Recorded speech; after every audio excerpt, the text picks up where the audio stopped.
അതിൽ ഡാലിയ എന്ന് പേരിട്ട ആ വേദിക്ക് താമര എന്ന് പേര് നൽകിയിരിക്കുക. ഇവിടെ ഒരു താമര പൂവുമായി കൊണ്ടുവന്ന് ഇതിൻ്റെ മുന്നിൽ 6 പേര് കുത്തിയിരുന്നപ്പോഴേക്കും അത് ഇത്ര വലിയ പ്രശ്നമായോ? ഇന്ന് ഇത്തരത്തിൽ നിങ്ങളെ വിളിക്കുവാനുണ്ടായ സാഹചര്യം സംസ്ഥാന കലോത്സവവുമായി ബന്ധപ്പെട്ട്, യൂത്ത് ഫെസ്റ്റിവലുമായി ബന്ധപ്പെട്ട് ഒരുക്കിയിട്ടുള്ള വേദികൾക്ക് പൂക്കളുടെ പേരാണ് നൽകിയിട്ടുള്ളത്.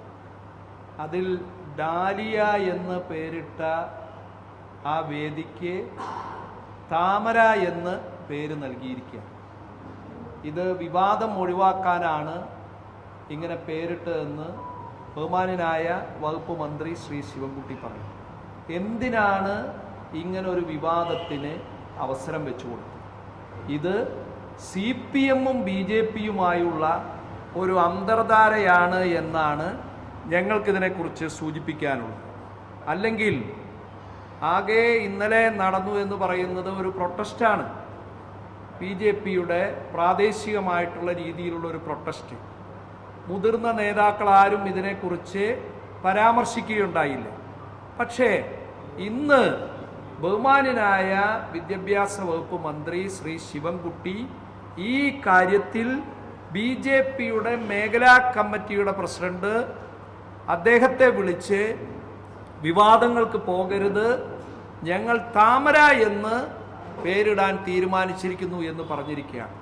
ഇതിലൂടെ നമുക്ക് മനസ്സിലാകുന്നത് BJP-യുടെ PR ഏജൻസിയാണ് CPM എന്ന് തെളിയിച്ചിരിക്കുകയാണ്. BJP-യുടെ PR ഏജൻസിയായി വർക്ക് ചെയ്യുന്നത് ഇപ്പൊ CPM ആണ്. ഇത് ഒറ്റപ്പെട്ട സംഭവമല്ല. ഇതിനു മുൻപ് നമുക്കറിയാം PM ശ്രീ പദ്ധതിയുമായി ബന്ധപ്പെട്ടുണ്ടായ വിവാദങ്ങളിൽ എന്താണ് സംഭവിച്ചതെന്ന് നമുക്കെല്ലാവർക്കും അറിയാം.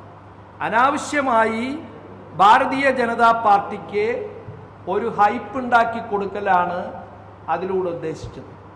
അതിനുശേഷം തിരുവനന്തപുരത്ത് MLA പ്രശാന്ത് ഉപയോഗിച്ചിരുന്ന ഓഫീസുമായി ബന്ധപ്പെട്ട് കൗൺസിലർ ശ്രീലേഖയുടെ വിവാദം.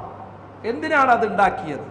ഇതൊക്കെ നിസ്സാരങ്ങളായിട്ടുള്ള കാര്യങ്ങളെ പെരുപ്പിച്ചുകൊണ്ട് BJP-ക്ക് സംസ്ഥാനത്തുണ്ടായ തകർച്ച അതിൽ നിന്ന് കരകയറ്റി കൊടുക്കുന്നതിനാണ്.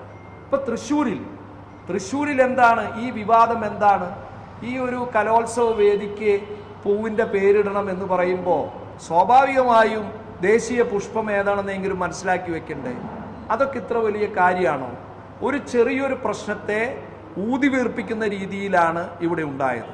അപ്പോൾ ഒരു PR ഏജൻസിയായി CPM വർക്ക് ചെയ്യുന്നു എന്ന് മാത്രമല്ല, ഇവർ തമ്മിലുള്ള അന്തർധാര കഴിഞ്ഞ ലോക്സഭാ തെരഞ്ഞെടുപ്പിൽ സുരേഷ് ഗോപിയെ വിജയിപ്പിച്ചത് CPM-ഉം BJP-യുമായുള്ള അന്തർധാരയാണ്. ആ അന്തർധാരയെ ശരിവെക്കുന്ന രീതിയിൽ വീണ്ടും തൃശ്ശൂരിൽ കലോത്സവം വന്നപ്പോൾ ആ അന്തർധാര വന്നിരിക്കുന്നു. അതിൽ നിങ്ങൾ മനസ്സിലാക്കേണ്ടത്, ഈ കഴിഞ്ഞ തദ്ദേശ തെരഞ്ഞെടുപ്പിൽ പ്രത്യേകിച്ച് കോർപ്പറേഷൻ ലിമിറ്റിൽ സുരേഷ് ഗോപി കൊട്ടി ആഘോഷിച്ചു കൊണ്ടുവന്ന അദ്ദേഹത്തിൻ്റെ പ്രൗഢി മുഴുവൻ അദ്ദേഹത്തെ കൊണ്ട് തൃശ്ശൂർ പിടിച്ചടക്കുമെന്ന് പറഞ്ഞു വന്ന ആ കാര്യങ്ങളെയെല്ലാം കോൺഗ്രസ് അതിഗംഭീരമായിട്ടാണ് അതിജീവിച്ചത്. അങ്ങനെ അവരുടെ ഒരു സാന്നിധ്യം നഷ്ടപ്പെട്ടു പോയിരിക്കുന്ന സമയത്ത് അവർക്ക് സഹായകമായ ഒരു നിലപാട് സ്വീകരിച്ച് വന്നിരിക്കുന്നു. അല്ലെങ്കിൽ ഈ കാര്യങ്ങൾക്ക് ബഹുമാനപ്പെട്ട മന്ത്രി ശിവൻകുട്ടിയോ സംസ്ഥാന CPM കമ്മിറ്റിയുടെ സെക്രട്ടറിയോ ഇതിന് മറുപടി പറയാൻ ബാധ്യസ്ഥരാണ്. എന്തിനു വേണ്ടി മേഖലാ കമ്മിറ്റിയുടെ പ്രസിഡന്റിനെ വിളിച്ചു? BJP-യുടെ അദ്ദേഹം തന്നെയാണ് വെളിപ്പെടുത്തിയത്. എന്നെ മന്ത്രി വിളിച്ചു എന്ന് അദ്ദേഹം വെളിപ്പെടുത്തുകയാണ്.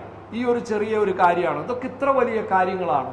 ഇതൊക്കെ ആലോചിക്കാതെ കണ്ടാണോ സംസ്ഥാന യൂത്ത് ഫെസ്റ്റിവൽ നടക്കുന്നത്? അതിൻ്റെ സംഘാടകർ ഒരു സർക്കാരല്ലേ ഇതൊക്കെ ചെയ്യുന്നത്? അവരുടെ ചില ഉത്തരവാദിത്തങ്ങൾ ഭംഗിയായി നിർവഹിക്കണ്ടേ?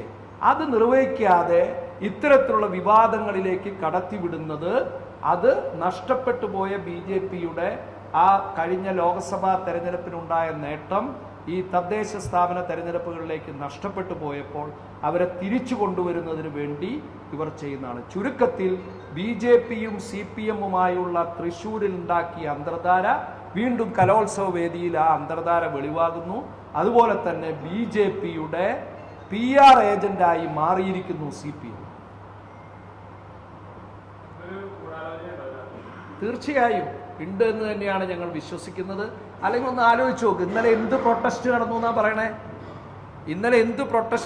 പറയണേ? ഇവിടെ എത്രയോ പ്രൊട്ടസ്റ്റുകൾ നടക്കുന്നു. ആശാ സമരം എത്ര ദിവസമായി ആശാ വർക്കേഴ്സിന്റെ സമരം നടന്നു? ഇപ്പോഴും നടക്കല്ലേ? ഒന്നും സംഭവിച്ചില്ലല്ലോ. ഇവിടെ ഒരു താമരപ്പൂവുമായി കൊണ്ടുവന്ന് ഇതിന്റെ മുന്നിൽ 6 പേര് കുത്തിയിരുന്നപ്പോഴേക്കും അത് ഇത്ര വലിയ പ്രശ്നമായോ?